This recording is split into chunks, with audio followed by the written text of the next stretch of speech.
¿Cómo les va? Arrancamos un nuevo programa de La Voz de Todos. En instantes vamos a pedirle a Marcelo Ramal, economista del Frente de Izquierda, un análisis de todo lo que está pasando en esta semana en la Argentina, la posición de Moyano, la posición del gobierno, por supuesto. Si hoy Moyano es el malo de la película, cuando era uno de los aliados más importantes que tenía el gobierno, era una fuerza de choque muy importante para el gobierno cuando el gobierno lo necesitaba para determinadas acciones. Y hoy parece ser que se ha convertido en el monstruo, en el tipo más antisocial de la Argentina. Así que le vamos a pedir a Marcelo que nos haga un balance de esto que está pasando en la Argentina. En las últimas horas, al menos con los empresarios, los camioneros llegaron a un acuerdo, pero hay otras cosas pendientes. Por otro lado, también en un rato va a estar acompañándonos el diputado del Frente Peronista, Alberto Asef. Ustedes saben que la presidenta de la Nación estuvo en Naciones Unidas, estuvo en este famoso tema de la descolonización. Me parece que el discurso de la presidenta, y esto lo digo como argentino, más allá de las diferencias que pueda tener con el gobierno o no, me pareció desde el punto de vista político, jurídico, histórico, brillante, sin desperdicio.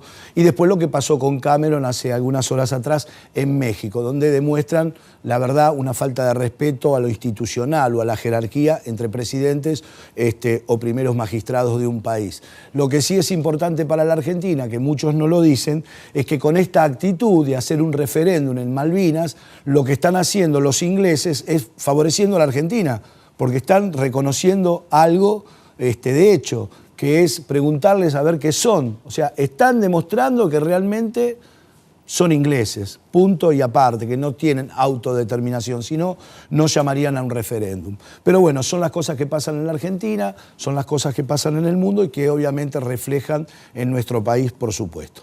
Pero antes de hablar con Marcelo, muy cortito voy a contar algo que tiene que ver con el fútbol, nada que ver con lo mío.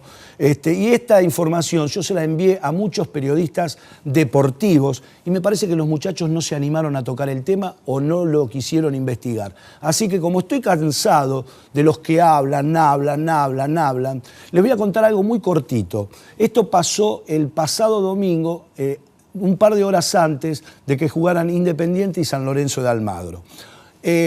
Ustedes saben que Caruso Lombardi, en manifestaciones públicas, dijo que un empresario importante como Marcelo Tinelli había conversado con él y había dado todo su esfuerzo y toda esa garra para que los jugadores de San Lorenzo fueran más que nunca para adelante y salieran de esta situación que realmente es muy conflictiva para la institución. Bueno.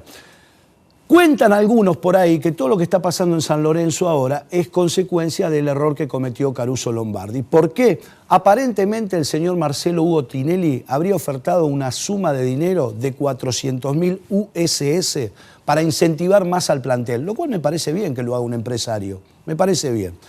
El tema es que cuando el mensaje llegó al cuerpo técnico y lo transmite a los jugadores, parece ser que algo pasó, porque así se acusaron 300.000 nada más. Ahora bien, el capitán del equipo, Jonathan Botinelli, estaba enterado por el propio Marcelo Tinelli de este reconocimiento que se iba a hacer al equipo si zafaba de todo. Como un caballero, cerró la boca, se cayó Botinelli, esperó que pasara el partido y el lunes, cuando fueron a entrenar, lo llamó al señor Caruso Lombardi y le dijo, discúlpame, ¿el premio de cuánto era? No, lo que pasa es que Sarasa Sasa estilo Caruso Lombardi. A ver, se ha hablado mucho de Caruso Lombardi, tuvo un problema en su época en Tigre con Campestrini, un excelente arquero que hasta el día de hoy nadie sabe por qué se fue. Algunos lo sabemos, pero no lo podemos demostrar. El año pasado tuvo un problema con un colombiano también en Tigre y tuvo problemas con varios jugadores, porque hay algunos jugadores que la verdad comerle la billetera es bastante complicado. Por eso después salieron a decir que Jonathan Botinelli está lesionado, que el otro le duele el dedo de la uña. Caruso, yo te conozco bien. Y yo en mi radio, Caruso, te estuve llamando una semana todos los días antes del partido con Tigre. Conmigo sabes que no me podés hablar porque a mí no me podés vender humo. Te conozco demasiado. ¿Cómo estás, Marcelo? ¿Cómo va? Bien, bien, muy bien. Disculpame que me fui un poquito de tema, pero la verdad que me tiene cansado Caruso Lombardi vendiendo humo todo el día y es un vende humo. Ojalá le vaya bien a San Lorenzo, pero vende humo. Analizame todo esto que está pasando en la Argentina de hoy. Moyano ahora es el malo. Los buenos son los del gobierno. ¿Qué pasa acá? Bueno, me parece que lo que pasó ayer dice más de este gobierno que todas las cosas que escuchamos por los medios oficialistas, propaganda, discursos por aquí o discursos por allá. Frente a una huelga que reclamaba el fin de un impuesto, de un falso impuesto a las ganancias, porque es en realidad un impuesto al salario, frente a una huelga que reclamaba un determinado aumento, en este caso del 30%, la respuesta del gobierno fue el envío de la fuerza pública, el envío de la gendarmería, la amenaza por parte de un vicepresidente a las puertas del procesamiento de la aplicación de una ley como la ley de abastecimiento. Es decir, el gobierno que tantas veces se ha llenado la boca de los derechos humanos, del progresismo, nos hizo acordar ayer a los tiempos de la Revolución Libertadora, la intervención de los sindicatos, la aplicación del plan Conintes en la época de Frondizi. Bueno, indudablemente que lo que se demostró ayer es que para Cristina Kirchner el ajuste es cuestión de Estado y está dispuesta a defenderlo inclusive con una política absolutamente brutal contra los sindicatos. Quiero decirte, Daniel, que ayer simplemente se expresó el aspecto más represivo de esta política, pero ya se viene ejecutando en relación al movimiento obrero con toda una tentativa de intervención sobre la CGT. Todos estos movimientos que ha habido en los últimos meses relacionados con la sucesión en la central obrera, indudablemente que apuntan a transformar a la CGT y al conjunto de los sindicatos en una agencia de la Casa Rosada. ¿Y en función de qué? En función, indudable, de un ajuste. Desde octubre, noviembre del año pasado, cuando se anunció esta famosa sintonía fina, estaba muy claro a dónde apunta el gobierno. La restricción del salario, paritarias con techo, seguir aplicando una confiscación impositiva al salario y para defender ¿qué cuestión? En primer lugar, un régimen de privatizaciones que está completamente agotado y que se lleva hoy 80.000 millones de pesos del presupuesto nacional, y luego un pago de una deuda pública que actualmente favorece o remunera a especuladores financieros, fondos buitres que ya han ganado 3 o 4 veces lo que esos títulos que detentan ha rendido en los últimos 9 años. Ahora, Marcelo, perdóname, ¿esto vos lo ves como realmente una reivindicación hacia el trabajador lo que hace Moyano o es netamente la pulseada que hay por la CGT? Porque, a ver, cuentan algunas malas lenguas que más allá de las cabezas dirigenciales, que muchas veces fueron criticadas por ustedes, desde el Frente de Izquierda, desde el Partido Obrero, aquellos delegados que tienen que votar ahora en julio en la CGT, votarían a Moyano, o sea, Hueso Campo mandaría a sus delegados, si los manda, cosa que no van a hacer, o Cavalieri, y dicen que no los quieren mandar porque el miedo es que esa base reivindique a Moyano y no el mandato de sus cabezas sindicales.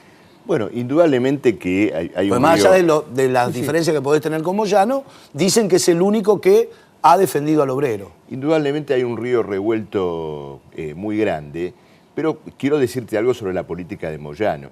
Esta reacción que ha planteado una huelga, insisto, completamente justa, ha sido una reacción muy tardía.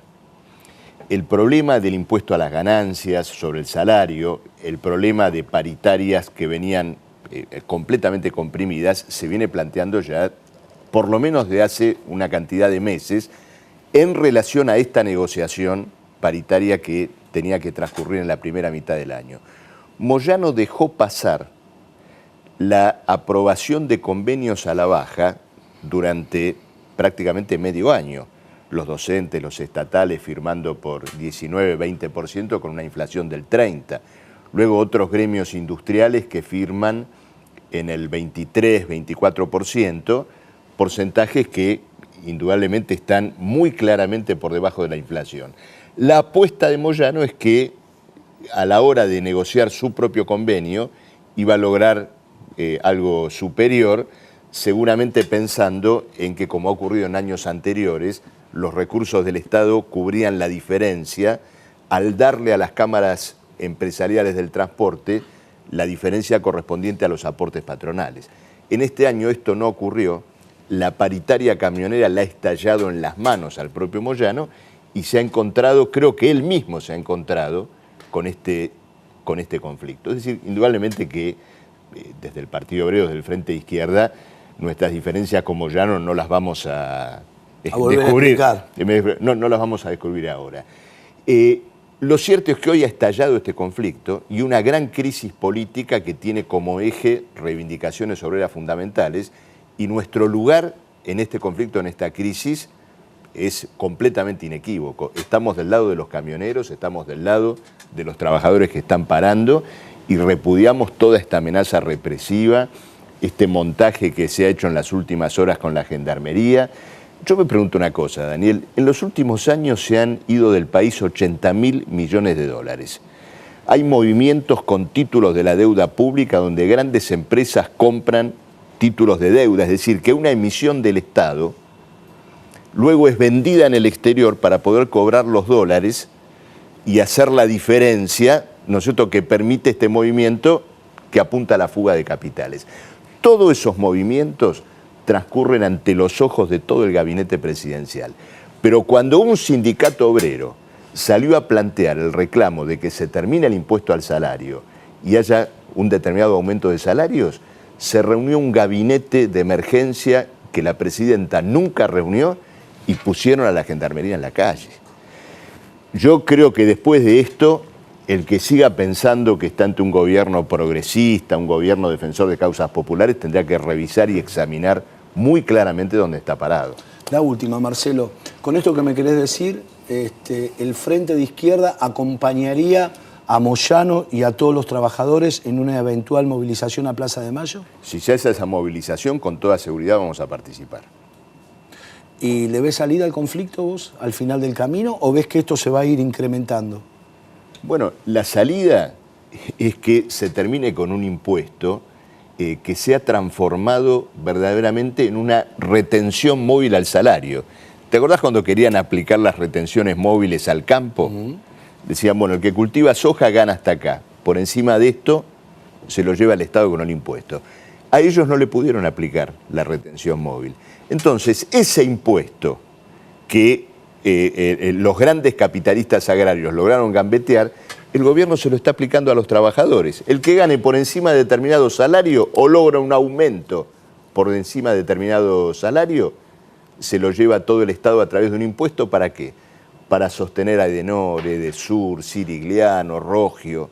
Una barbaridad. Estamos con este reclamo y nuestra posición es muy clara en este punto. Marcelo, un gusto como siempre, gracias. Gracias a vos, Daniel. Nos vamos a ir al corte, después vamos a estar hablando con el diputado Alberto Asef. Dos temas centrales, uno tiene que ver con Malvinas, ya que es secretario de la Comisión de Mercosur, y el otro tema que le vamos a preguntar es a propósito de lo que dice Moyano padre y Moyano hijo. ¿Este gobierno es peronista? Después del corte se lo preguntamos, ya veremos.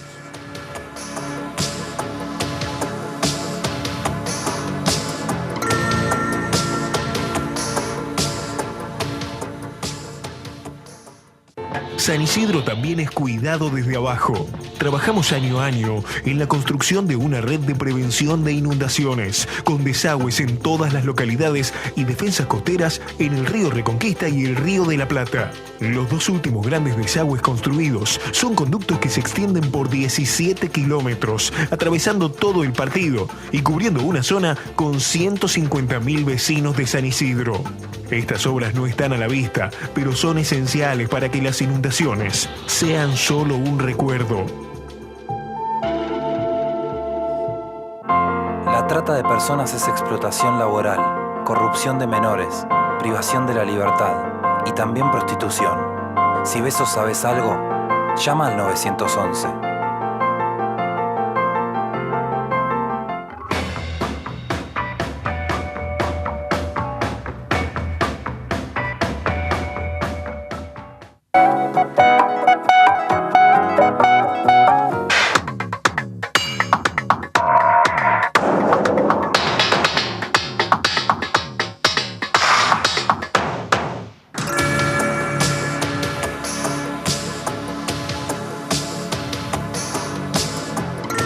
Bueno, muy bien, seguimos en La Voz de Todos. Diputado Asef, ¿cómo le va? ¿Cómo está? Muy bien. Vamos a dividir en dos la charla, ¿puede ser? ¿Cómo en no? estos 14 minutos que tenemos, más o menos. Primer punto. ¿Qué le pareció la presencia de la presidenta? ¿Qué le parece lo que está pasando con el tema Malvinas? ¿Cuál es la posición de un hombre que está en una comisión como la del Mercosur y que es tan conocedor de la política internacional? Sí, además estoy en las relaciones exteriores. Exacto. Bueno, nosotros el tema de Malvinas, obviamente que lo consideramos, como creo que la mayoría de los argentinos, la inmensa mayoría, una causa muy noble y absolutamente nacional. Por lo tanto, si la presidenta decidió elevar la jerarquía de la reunión del Comité de Descolonización de las Naciones Unidas del otro día y asistir ella personalmente, a mí me pareció, como creo que a muchísima gente, muy bien, porque era marcar claramente que no es solamente en lo interno que se plantea la cuestión, sino que estamos dispuestos a llevarlo al escenario mundial, elevando la voz y, bueno, reclamando ya con claridad absoluta e inequívoca que Inglaterra, como miembro del Consejo de Seguridad y una de las viejas grandes potencias, está incumpliendo de una manera flagrante y verdaderamente bochornosa los compromisos que cualquier país tiene con la comunidad internacional, y ella especialmente, por ser, yo vuelvo a repetir, una gran potencia, y lo está incumpliendo flagrantemente, porque son 40 resoluciones de las Naciones Unidas que solamente indican que hay que dialogar con la Argentina, y no quiere dialogar, no quiere sentarse a dialogar con nuestro país. Después lo que hizo Cameron allí en México, en la Baja California, fue una grosería, y la peor de todas las groserías fue rechazar el sobre que la presidenta tenía preparado con los números de las 40 resoluciones de 40 años desde la primera de 1965, donde siempre, sistemáticamente, la comunidad internacional exige ese diálogo por el conflicto de la soberanía.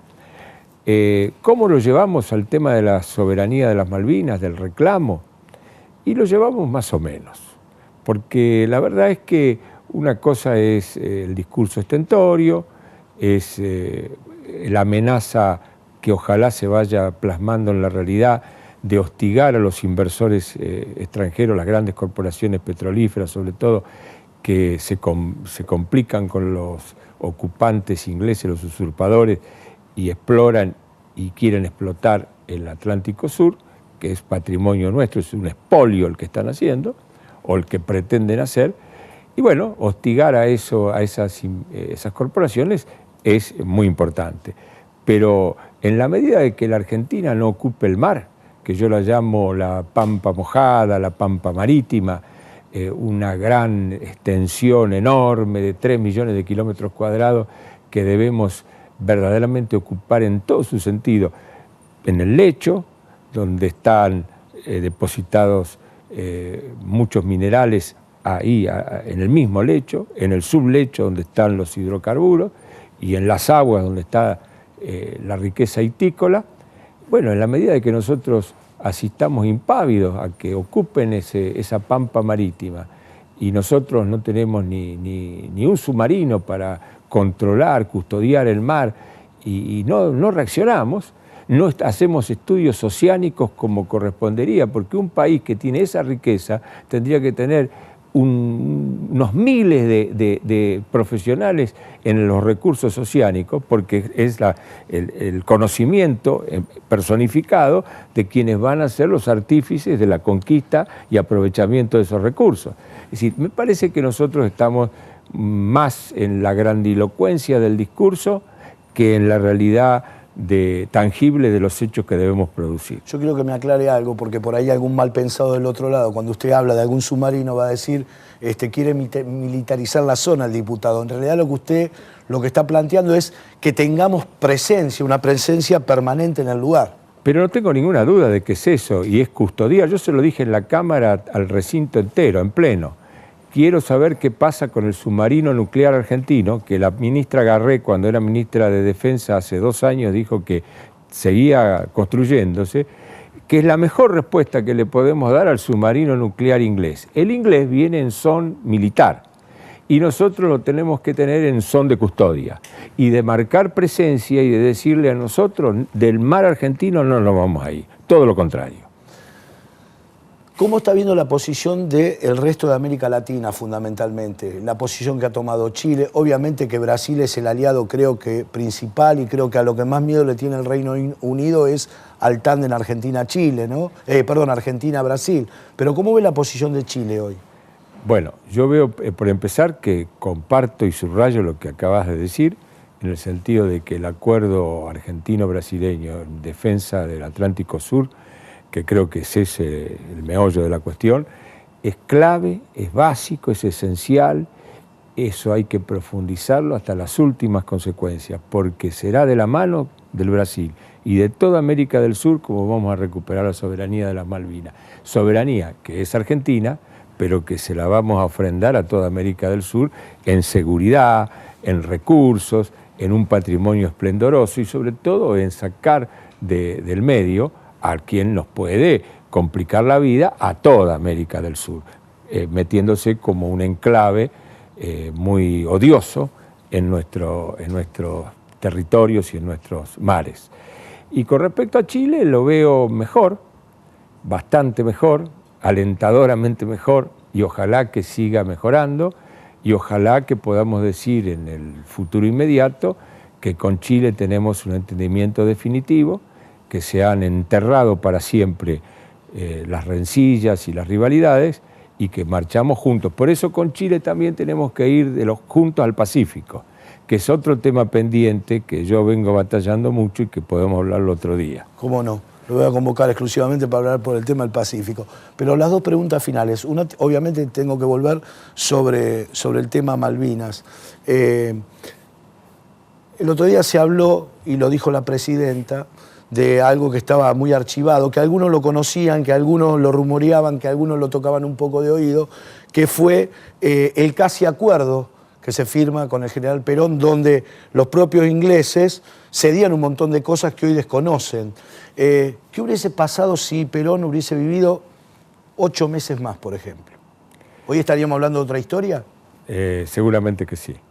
Si hubiéramos tenido a Perón un año más con vida y con buena voluntad personal, me refiero a la voluntad de poder que él ejercía en esa etapa de su vida, un poder que quería ofrendarle todo un servicio al país, porque él ya lo había dicho, vengo desencarnado, y bueno, uno de eso lo tiene que marcar porque es otro Perón, es el Perón que venía a prestar un último servicio al país.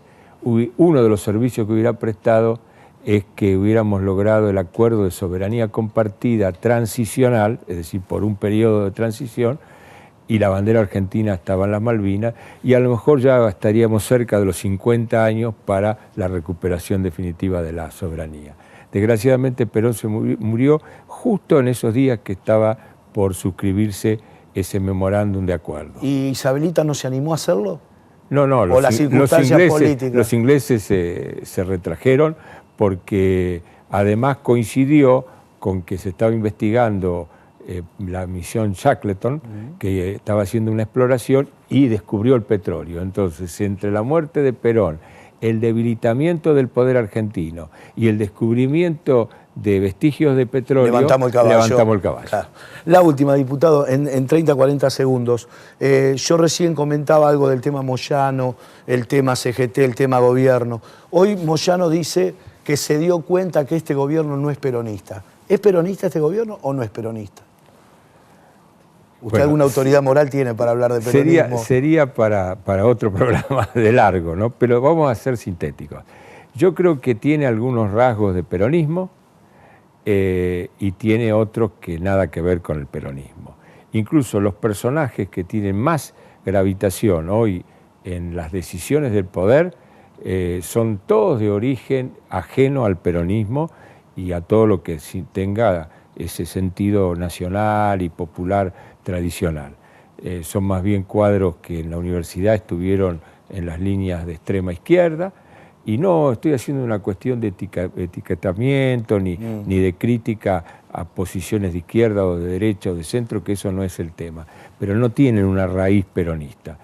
Lo que sí estoy convencido de que este gobierno no es progresista. Porque un gobierno que quiere el progreso del país hace las cosas bien o intenta hacerlas bien. Y un gobierno que tiene 9 años de bonanza económica y no saca a la gente de la pobreza, de la marginalidad, de la ignorancia y de la dependencia de la ayuda social, es un gobierno que redondamente no es progresista. Diputado Acef, un gusto y lo convoco pronto para hablar del tema Pacífico, que me interesa mucho. Gracias. Señores, nosotros nos reencontramos en 7 días. Pásenla bien. Muchas gracias.